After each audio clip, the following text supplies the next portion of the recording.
Well, no, if there's anything that can destroy you, it's the negative thoughts you let be influence you.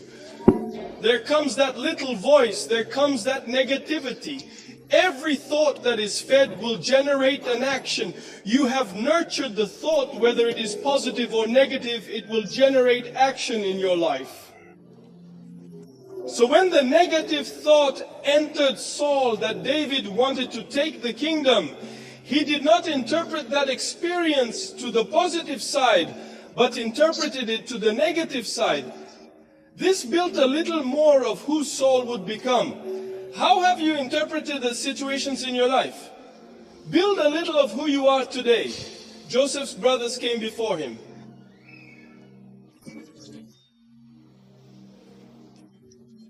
Those men who sold Joseph, remember that Joseph's brothers were not great men of God, Judah.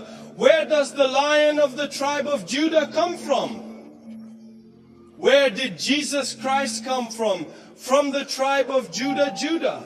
What started it all was in the midst of these traitors, men handpicked by God, men who were the traitorous patriarchs of Israel.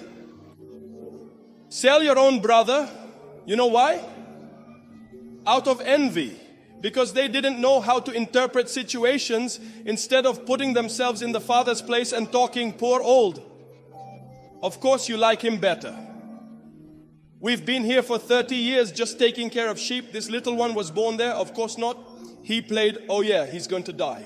And they were built by the experiences they interpreted. And one day, Joseph was governor of Egypt.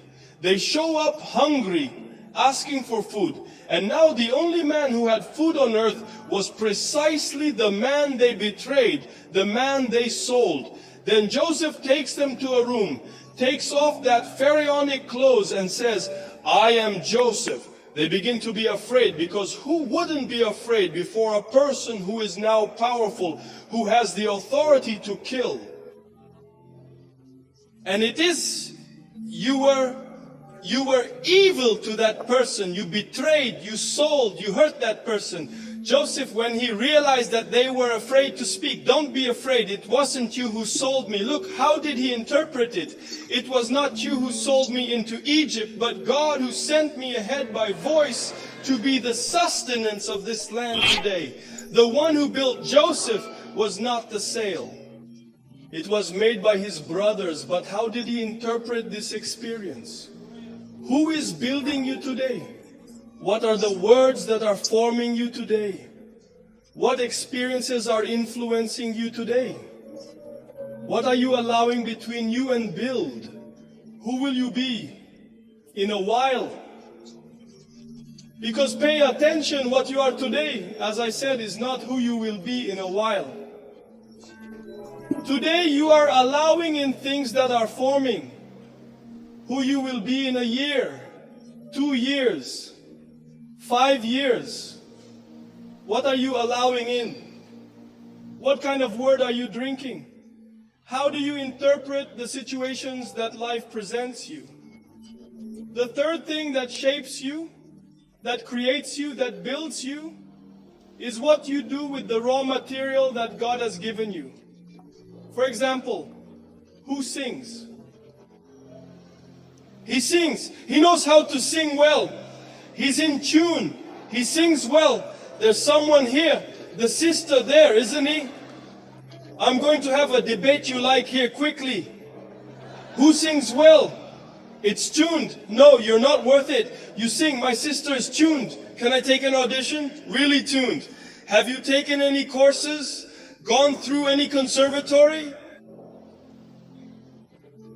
No. So how come you know how to sing, huh? God's gift. How do you know it is God's gift? So whoever sings outside has received the gift of God, and even without having sought it, has no answer, right? Who doesn't come up here? Run here, run. Who doesn't sing? Speak up, guys. I'm a tragedy pastor.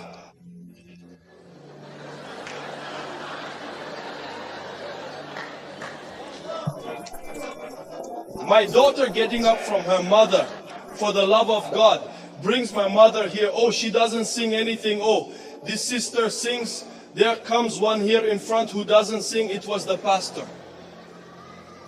I've really been beaten. Even when I try to sing, someone comes here who wants to confess that she doesn't sing. She doesn't know how to sing. Guys, everybody put their hands up. Okay, it's coming here, you see?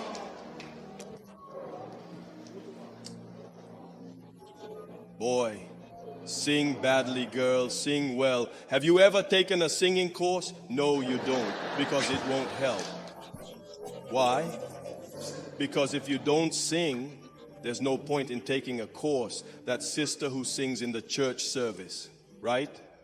There she goes, takes a course. Does I don't know what remains out of tune, right, brother?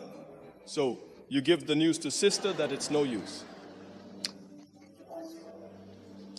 Now pretends? Neither of them took a course, neither of them studied.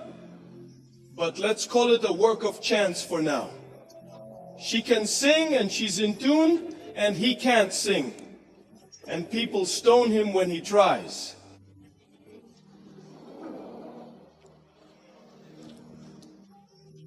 The name of this thing she has, for example, is called a very serious natural ability. It has a God-given raw material that is a natural ability. She hasn't studied, she hasn't learned, but she opens her mouth and sings well.